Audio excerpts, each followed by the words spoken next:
Hi, this is Steven Sashen of InvisibleShoe.com, and on this video you're going to learn how to take that huarache sole that you made in the last video and lace it up and get it on your feet and get you running.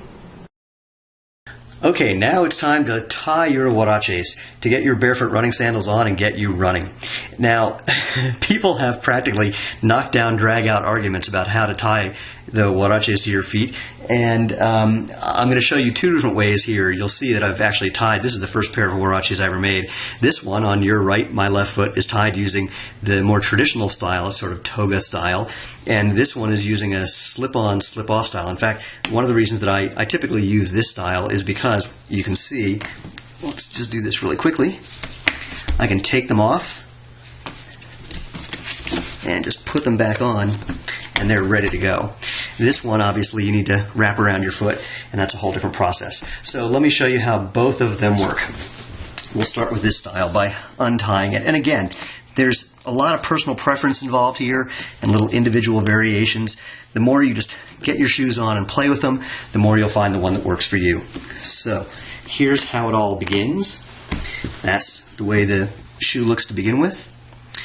Again, from the outside to the inside, and just put your foot in there. You're going to play with the tightness. The tighter you make this, the more it could cause some pressure in here. The tighter you make the heel, the more that pushes your foot forward. So there's a bit of an art to tying this. There's not one specific way. Again, the more you just get these on your feet, the more you'll find the one that works for you. So, but you want to have this, snug, not cutting off the circulation, not really tight, but definitely not loose. Same thing with the heel. Just adjust that so that the heel is also relatively snug.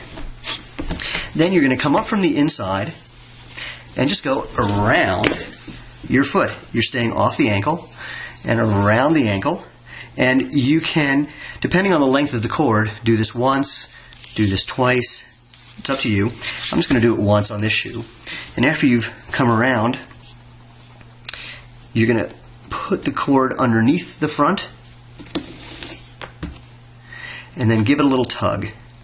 That little tug just moves this back towards the middle of your foot. It also just adds a little tension.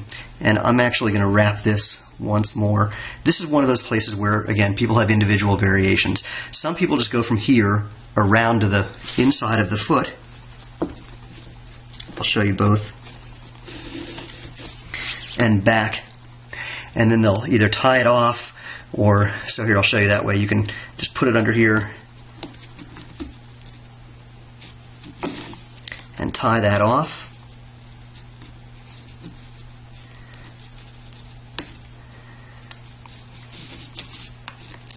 This extra cord, if you know you're going to use this tying method, you can cut that off, or you can thread that through the inside or outside as well.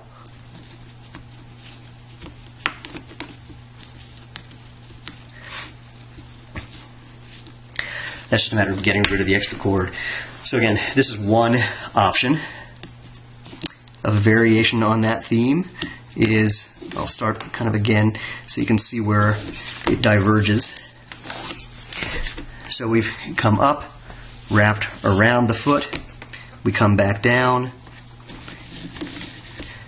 we tighten a little bit, and then you can go to the outside of the foot, make another loop, come back, and just tie that down. Again, extra cord that you can get rid of on the outside, on the inside, it doesn't matter. Here, I'll get rid of it on the outside.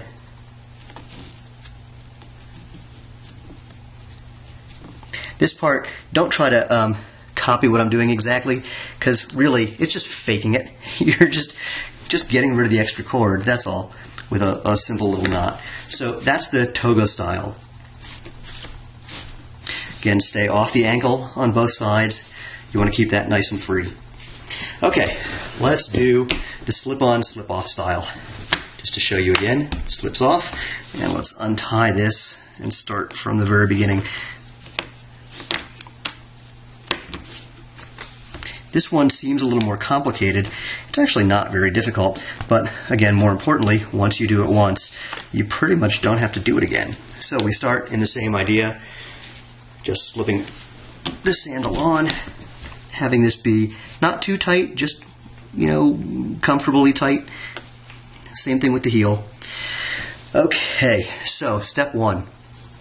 Underneath that string that goes to your feet, and then you're going to pull this back. Now for me, I definitely pull this so that it goes more to the center than just stays across here. That's, again, my preference. The next step is you go back to the inside of the foot and you go underneath the heel string. Then you come underneath the string that was heading towards the front. Let me see if I can show you that a little easier. So you can see that.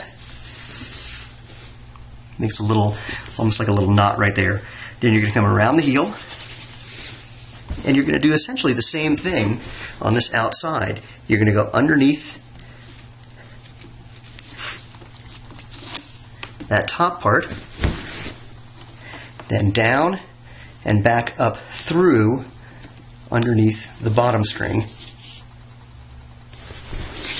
Then you're going to be towards the front, and you're going to do the same thing.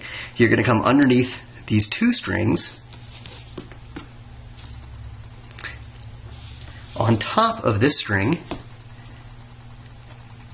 and from here I go underneath both of the top strings that are from the outside of the foot, and then I'm tying it off with just a little loop.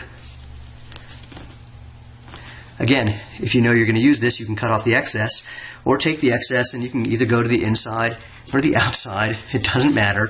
I'm just going to go to the inside and around the back and up to make a little knot. That's it. So, these are two various ways that you can tie huaraches. I look forward to seeing some video replies with your variations on a theme. Enjoy running.